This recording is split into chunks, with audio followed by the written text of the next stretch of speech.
Hi, I'm Margie Remmers-Davis, creator of the Fast and Easy Way to QuickBooks Online ProAdvisor certification. Now, you may have noticed that recently QuickBooks Online added something called a modern view to their report customization. Now, this showed up as a little button that said, try modern view, that was there in some of our accounts for a while, and then it disappeared. I suspect that it's coming back at some point because it's now available. You can view it and play with it in certain reports in the sample company. So I thought I would just walk you through how that looks like, what that looks like, and so that you can have a chance to play around with it too. All right. So here we are in the sample company. And by the way, if you don't know how to access the sample company, or if you don't know how to get your free QuickBooks Online accountant account, information about that is, of course, in the description below. Here we are in our, this is just a profit and loss report. If you've been around QuickBooks Online a while, that you're familiar with this kind of customization thing at the top. You can customize it some more by clicking that little button. And again, if you've been using QuickBooks Online for a while, you're pretty familiar with this. Now, there are two reports that I have discovered are using this modern view. And it's not like what we were seeing before, where you'd have a little button that says choose modern view. It actually just opens right up into the modern view. So let's take a look. The first one is transaction list by customer, and we're not going to go over it, but the other one is transaction list by vendor. So if you click transaction list by customer, it's going to open up into the modern view. Now, notice right here, you can switch back to the classic view and it'll look just like what we were just looking at before with the P&L. Okay, so that's what the switch to classic view is. Another thing that you'll notice that there is no data in here right now, and that's because it automatically defaults to this month to date. Now, in the classic view, you could select all dates, and this is frequently what we did in our training to just have more data in our reports, right? So, but in this modern view, there is no selection for all dates, and I can understand why that would be. In the sample company, it's okay because they don't have that much data, but boy, in any other company, eventually that's going to be really, really, really big, a lot of data to grab. So for the sample company, we can just choose last 12 months. Here it is, last 12 months, and that's going to get everything for us, and it's going to automatically pop in. Notice how in the classic view, we had to click run report. Now it just automatically pulls it in for us. Okay, so here is our transaction list by customer.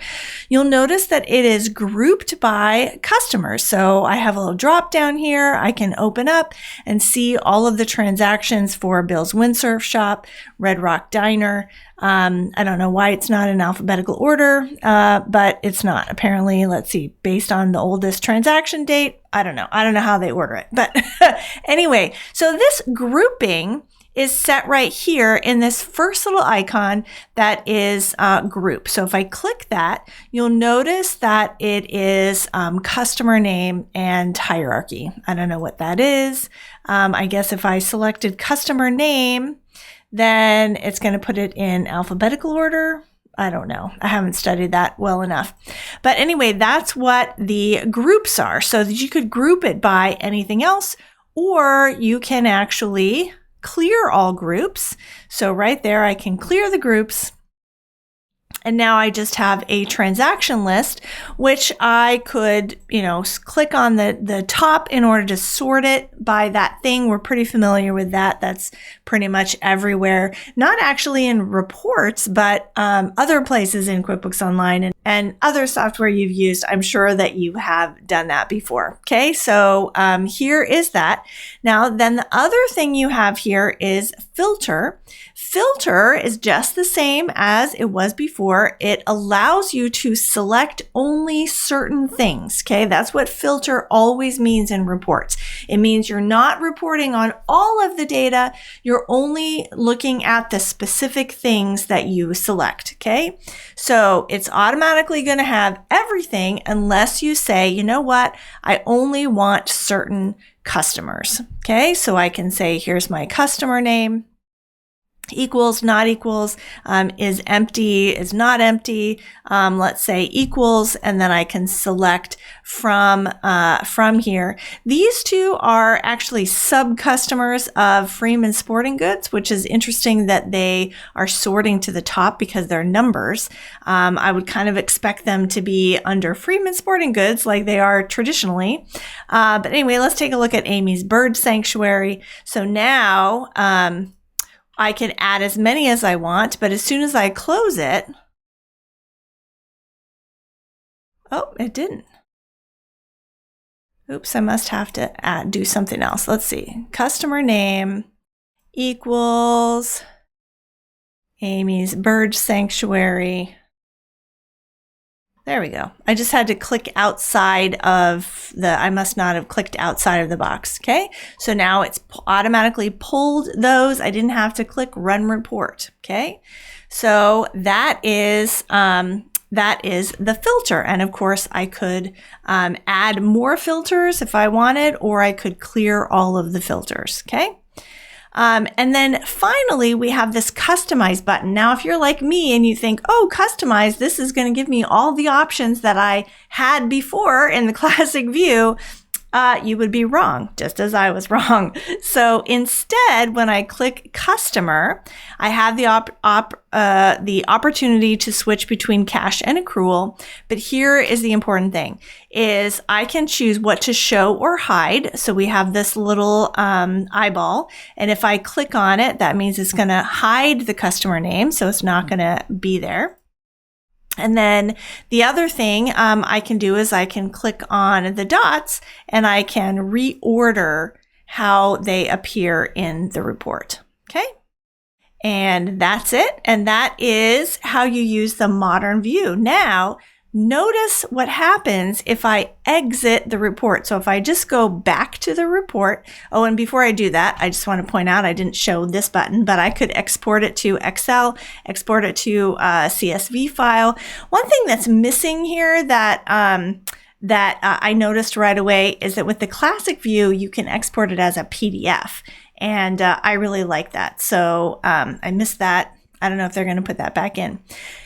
Anyway, so if I go back to reports, notice what happens. It's going to ask me if I want to save before exiting. The classic view doesn't do that. The classic view just says, oh, okay, bye. If you wanted to save it, then you needed to save your customization. So here is I can save it, and then that will be in my saved reports, in my custom reports here. Okay, so here is my custom report. All right. And that's it for the new modern view. Of course, I can go back, as I mentioned, and I could also, I guess I can't with the customized one, but let me go back to the standard reports. Again, that was the transaction list by customer. I know that it's on transaction list by customer, and it's also on transaction list by vendor. I don't know what, I haven't gone through every single report, but, and if you click on it, and of course, if you want to switch back to classic view, you can do so just like that. And this is, of course, what you're used to seeing for this report. All right, that's it. Just wanted to fill you in on the new happenings and new goings on in QBO. And as always, if you would like to reach out to us, if you'd like hands-on exercises, absolutely free, join our Facebook group. And if you'd like help with your certification courses, if you'd like help getting your certifications in QuickBooks Online, then all of that good stuff is in the description. All right, I will see you next time.